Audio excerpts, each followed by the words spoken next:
हम लोग आज डिस्कस करेंगे फ्लक्स के बारे में कि एक्चुअली फ्लक्स होता क्या है।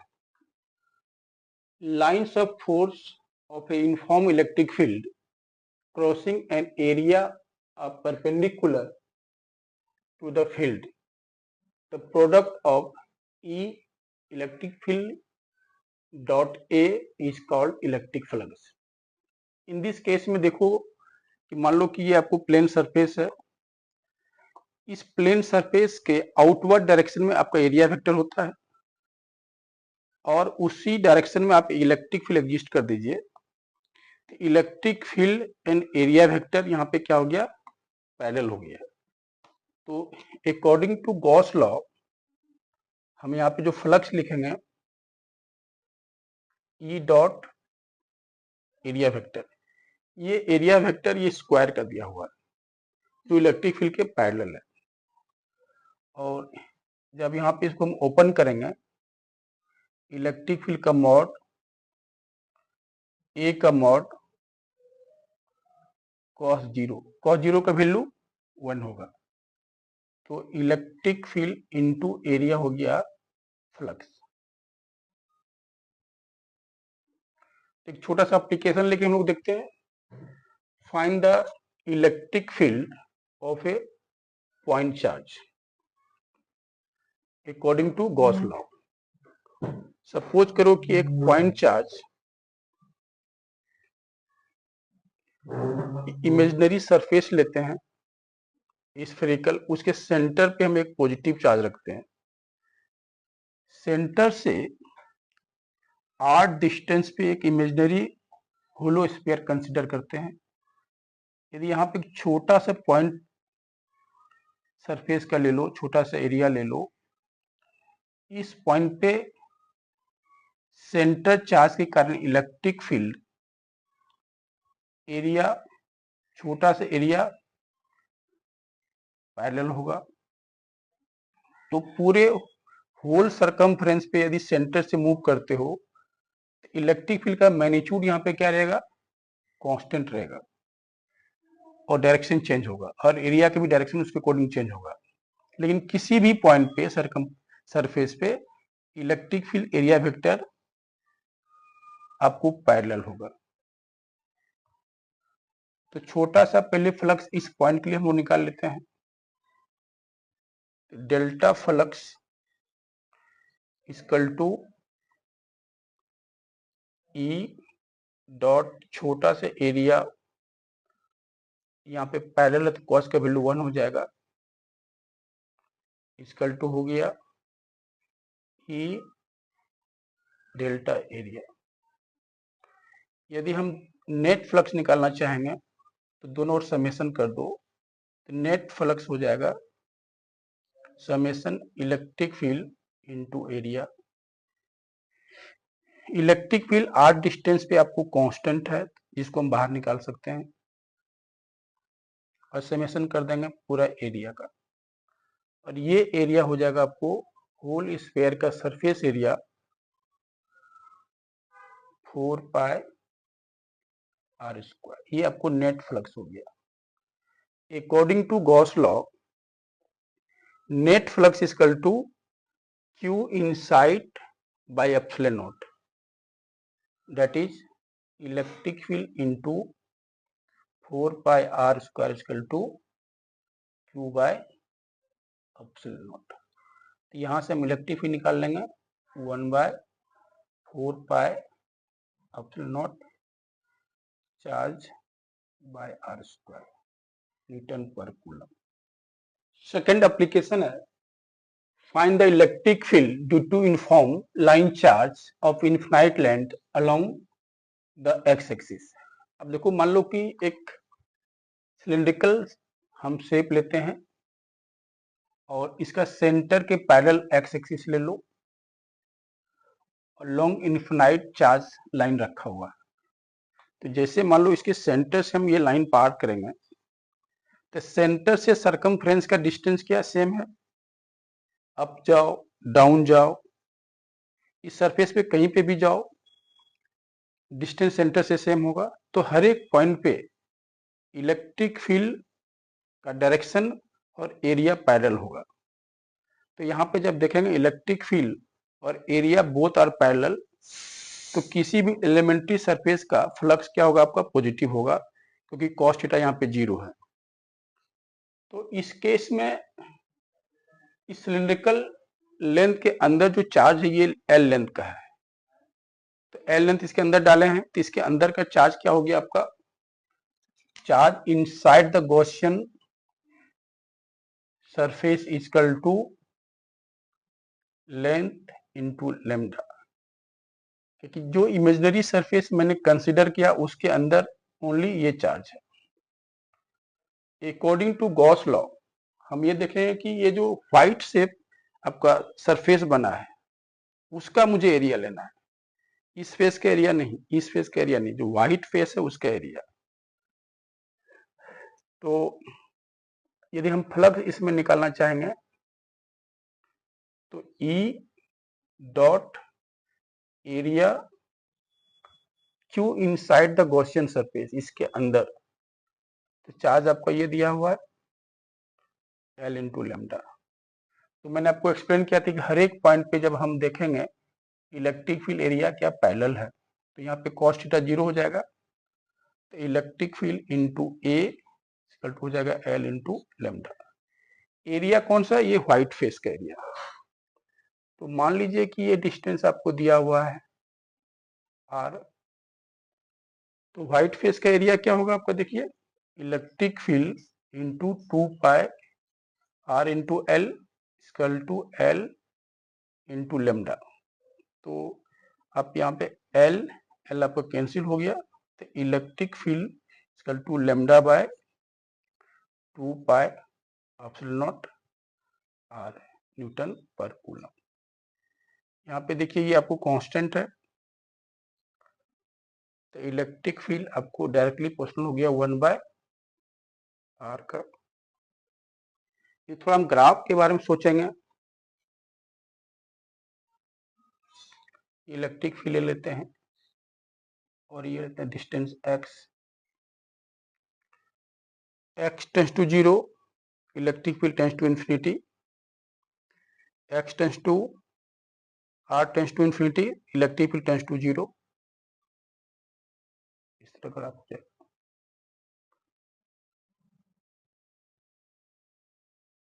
और यदि हम इधर ग्राफ लेना चाहेंगे, लेकिन यहाँ तब मुझे आपको मॉड डालना पड़ेगा कि मैग्नीट्यूड का ग्राफ हो गया, ये वेक्टर लेंगे तो आपको इस कोऑर्डिनेट में ग्राफ आएगा। तो मुझे ये मैग्नीट्यूड का ग्राफ हो गया electric field versus distance x। Gauss law का एप्लीकेशन थर्ड देख लो। बहुत सारे बच्चे बोलते हैं कि सर सीट और प्लेट में क्या डिफरेंट है। Find the electric field due to an infinite plane of uniform charge density sigma. तो पहले देखिए कि प्लेट और सीट में क्या डिफरेंट है। जैसे मान लो कि तुम वाटरमेलन ले लो, वाटरमेलन को स्लाइस कट करो, थीन कट करो, तो उसमें देखो कि उसके अंदर का एक ही बीज दोनों साइड दिखाई पड़ता है, लेकिन एक ही सरफेस में रखा हुआ है। तो ये ले लिया मैंने सीट, वाटरमेलन का सीट ले लो, तो एक जो आपको सीड है इसके अंदर का बीज, ये इंटेंसिटी राइट भी निकालेगा और लेफ्ट भी निकालेगा। लेकिन प्लेट के केस में क्या होगा, चार्ज सिर्फ एक ही सरफेस पे रखा हुआ, इंटेंसिटी एक ही डायरेक्शन में निकलेगा। लेकिन सीट में क्या हो रहा है, चार्ज एक ही जगह पे है लेकिन फील्ड आपको राइट और लेफ्ट दोनों साइड निकाल रहा है। यानी चार्ज का क्वांटिटी जो लेंगे सिर्फ एक ही एरिया का लेंगे, लेकिन फील्ड क्या निकालेंगे, लेफ्ट और राइट निकालेंगे। This is seat. तो यहाँ पे हम एक सीट लेते हैं,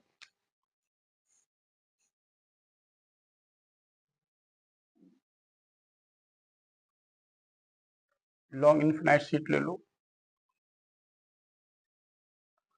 यहाँ पे सिग्मा दिया है आपको चार्ज डेंसिटी, और एक एरिया यहाँ पे इमेजिंग के लिए, यहाँ पे ए एरिया, और इस एरिया पे जो चार्ज रखा हुआ है उसके कारण फ्लक्स आपको राइट में भी होगा, और सेम चार्ज के कारण आपका फ्लक्स लेफ्ट में भी होगा। तो आप यहाँ पे देखेंगे कि राइट साइड का जो फ्लक्स है E electric field parallel area vector both are parallel, और सेम चार्ज के कारण लेफ्ट साइड जो फ्लक्स है ये भी आपस में क्या आपको पैरेलल है। अब ध्यान देना है कि चार्ज आपको सिर्फ एक ही एरिया में रखा हुआ है, लेकिन फ्लक्स आपको right and left both side है। तो according to Gauss law net flux equal to Q इस गॉसियन सरफेस के अंदर का, यानी इसका एरिया मैंने ए लिया है इंटू सिग्मा बाय यहाँ पे क्या लिखेंगे epsilon not.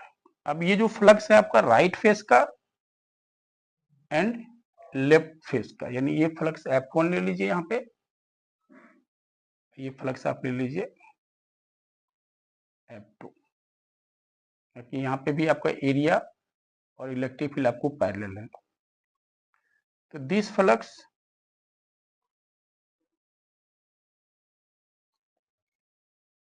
Plus this flux equal to charge के अंदर ए बाय सिग्मा। यहाँ पे भी देखो थीटा दोनों के बीच 0 डिग्री एंगल हो गया, यहाँ पे भी थीटा 0 डिग्री एंगल हो गया। तो हम यहाँ पे जैसे डॉट प्रोडक्ट ब्रेक करेंगे ई इंटू ए इंटू कॉस 0, तो यहाँ पे भी कॉस 0 आएगा। तो सिंपल यहाँ पे हो जाएगा 2 electric field into A equal to A into sigma by epsilon naught. तो यहाँ पे देखो कि एरिया आपको कैंसिल हो जाएगा, तो इलेक्ट्रिक फील्ड इक्वल टू आ जाएगा सिग्मा बाय 2 एप्सिलॉन नॉट। यहाँ पे नॉर्मल डालते हैं कि नॉर्मल का मतलब होता है सरफेस के नॉर्मल निकल रहा है इलेक्ट्रिक फील्ड। तो इसको याद रखने के लिए मैंने यहाँ पे लिखा है electric field is perpendicular to the surface and constant in magnitude. The flux through this surface equal to 2 into electric field into area where A is the area of each faces. तो यहाँ से आप निकाल सकते हैं Newton पर coulomb. बहुत सारे बच्चे बोले थे कि एरोडो का क्वेश्चन कुछ डिस्कस करना है, तो आप यहाँ पे देख लो एरोडो का problem 3.19 a very long uniformly charged thread oriented the axis of the circle of radius r rest on its center with one of the end the charge of the thread per unit length is equal to lambda. Find the flux of the vector E across the circle. यानी कहने मतलब है कि एक कोई circle है आपका, ये वर्टिकल रखा हुआ है, एक थ्रेड हम इसके सेंटर से पास करते हैं लॉन्ग इन्फिनाइट। तो इससे थ्रेड के कारण जो electric field intensity whole area से जो पास होगा उसी को हम लोग क्या बोलते हैं फ्लक्स। यदि इस तरह हम थ्रेड ले लें वर्टिकल सर्कल, तो ये टॉप पॉइंट पे आपका 2 इलेक्ट्रिक फील्ड होगा, एक एक्सिस में होगा एक्स में, एक वाई में। तो आप जब डेरिवेशन करेंगे कि लॉन्ग थ्रेड के कारण electric field at a distance R from the centre lambda by 4 pi epsilon naught x I cap and lambda naught 4 pi epsilon naught r j cap। अब देखना है कि ये जो इलेक्ट्रिक फील्ड है आपका, ये जो मैंने डार्क एरिया किया है उस पॉइंट पे इलेक्ट्रिक फील्ड में लिखा, क्योंकि हर एक पॉइंट पे इलेक्ट्रिक फील्ड का इंटेंसिटी चेंज होगा। तो डायरेक्ट हम फ्लक्स को इंटू नहीं कर सकते ई इंटू एरिया। तो सेंटर से r डिस्टेंस पे एक लेंथ लेंगे जिसका थिकनेस दिया हुआ dr, जो मैं डार्क कर रहा हूं उसका एरिया मुझे निकालना है, तो उसका एरिया क्या होगा सरकमफ्रेंस इंटू dr। अब रही बात कि इस एरिया का डायरेक्शन क्या होगा। यदि मान लो कि इस तरह आपको रखा हुआ है सर्कल, तो इसका एरिया होगा इस सरफेस का आउटवर्ड डायरेक्शन यानी आई कैप हो गया। लेकिन इस पॉइंट पे इलेक्ट्रिक फील्ड आपका एक्स में भी है और वाई में भी है। तो आपको देखना है कि कौन सा इलेक्ट्रिक फील्ड इस एरिया से पास हो रहा है, और हम यहाँ पे मुझे इंटीग्रेट करना पड़ेगा कि इस होल एरिया से फ्लक्स निकालने के लिए। तो पहले हम क्या किए, एक छोटा सा सेंटर से आर डिस्टेंस पे एक एरिया कंसिडर किया, ये एरिया, और उसी पॉइंट पे इस थ्रेड के कारण इलेक्ट्रिक फील्ड होगा ई एक्स और ई वाई में। अब जो मैंने डार्क किया उसका एरिया जस्ट मैंने एक्सप्लेन किया, ये एरिया होगा आपको d a area 2 pi are into D r i cap. तो हम फ्लक्स निकालते हैं इस डार्क एरिया में due to this electric field. तो delta flux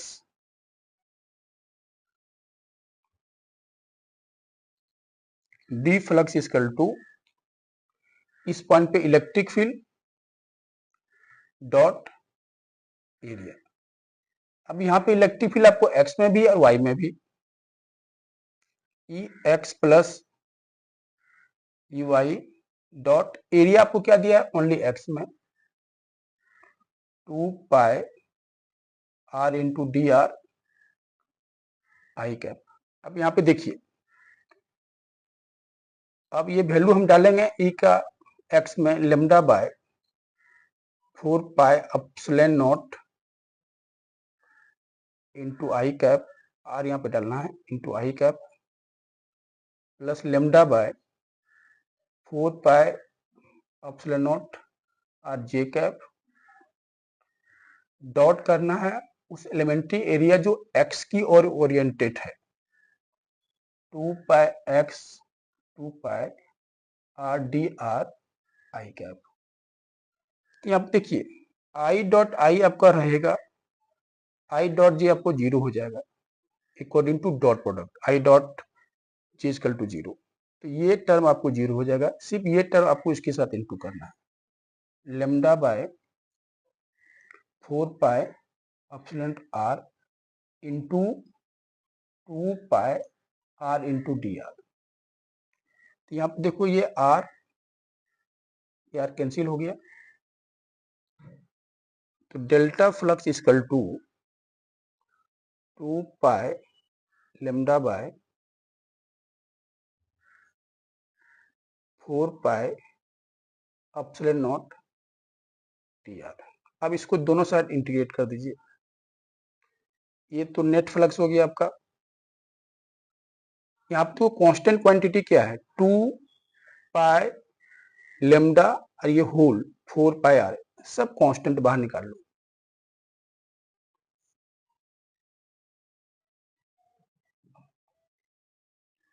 four pi epsilon not और डी आर का इंटीग्रेशन करना। अब डी आर का इंटीग्रेशन क्या है, जीरो से कैपिटल आर तक, जीरो से कैपिटल आर। तो डी आर का आपका इंटीग्रेशन क्या होगा 2 pi lambda 4 pi epsilon naught r, integration हो गया। अब यहाँ पुट कर दीजिए value 2 pi lambda are by 4 pi epsilon naught. तो ये आपको यहाँ से कैंसिल कर सकते हैं, तो हो जाएगा lambda are by 2 epsilon naught. ये हो गया आंसर। एक फ्लक्स का कंसेप्ट हम एरोडोप से लेते हैं, ये प्रॉब्लम नंबर है 3.25 और एप्लीकेशन भी अच्छा है और एग्जाम में भी इससे बहुत बार आया है और आते रहेगा। A ball of radius r carry a positive charge whose volume density depends only on a separation r from the ball center as rho is equal to rho naught 1 minus small r divided capital R, where rho naught is a constant. Find the electric field inside and outside of the ball and maximum electric field intensity. तो यहाँ पे हम एक ball लेते हैं, charge density आपको positive है, जो आपका कांस्टेंट नहीं है, आपका वेरिएबल है। तो इस केस में मान लो कि सेंटर से r डिस्टेंस पे मुझे इलेक्ट्रिक फील्ड निकालना है यहाँ पे। तो ये गॉसियन सरफेस बना लिया, और ये जो गॉसियन सरफेस हम क्या लिखेंगे यहाँ पे, 4 पाई r स्क्वायर। लेकिन इस गॉसियन सरफेस के अंदर चार्ज का डेंसिटी वेरिएबल है, तो हम यहाँ पे इंटीग्रेट करके निकालेंगे। और चार्ज डेंसिटी आपको रो दिया, वॉल्यूम डेंसिटी टर्म में दिया गया है। तो पहले हम यहाँ पे क्या करेंगे, छोटा सा एलिमेंट्री वॉल्यूम लेंगे सेंटर से x डिस्टेंस पे, और इसका थिकनेस ले लेते हैं हम लोग dx।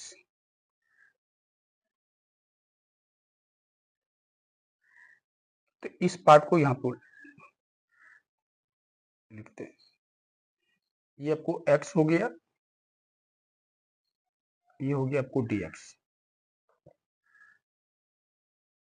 और इस पार्ट का चार्ज आपको पॉजिटिव लेते हैं हम लोग,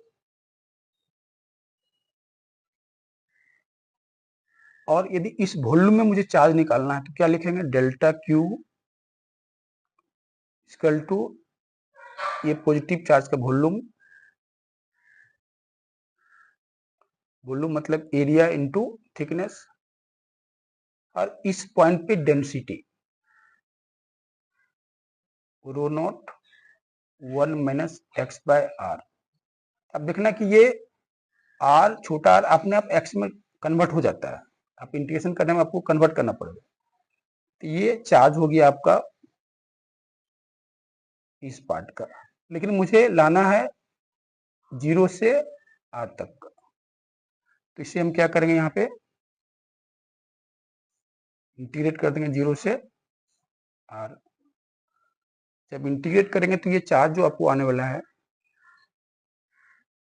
4 पाई, रो नॉट कॉमन ले लीजिए, X square into D X minus X cube into D X 1 by R. ये डिफरेंशिएबल टर्म आपको इंटीग्रेट करते हैं 0 से आर, और ये 0 से आर। तो आफ्टर इंटीग्रेट करेंगे यहाँ पे 4 पाई रो नॉट, यहाँ पे देखो पावर क्या है 2, रूल इंटीग्रेशन में क्या, जो भी पावर उसमें 1 को डिवाइड कर दो। तो x cube by 3 minus x 4 by 4 are. अब according to Gauss law, E dot Gaussian area, कौन सा एरिया, ये एरिया, ये आपको कांस्टेंट है, ये इंटीग्रेशन नहीं करेंगे, इक्वल टू चार्ज इसके अंदर, ये पूरे चार्ज लेना मुझे। तो चार्ज मैंने यहाँ पे इंटीग्रेट करके निकालना है।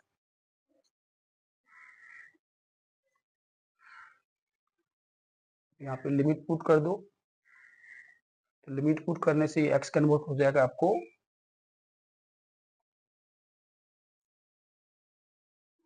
Are cube by 3 minus R 4 by 4 are.